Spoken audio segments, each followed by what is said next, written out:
बिस्मिल्लाहिर्रहमानिर्रहीम।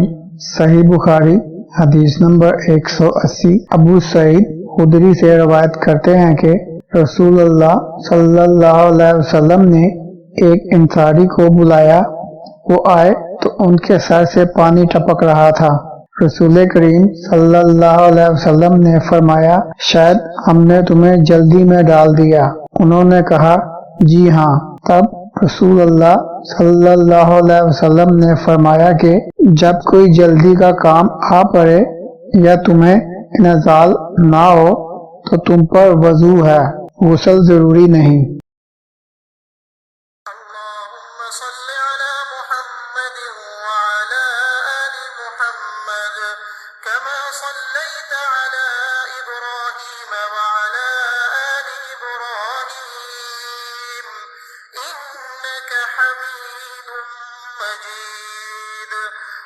اللهم बारिक अला मुहम्मद व अला आलि मुहम्मद कमा बारकत अला इब्राहीम व अला आलि इब्राहीम इन्नका हमीदुम मजीद।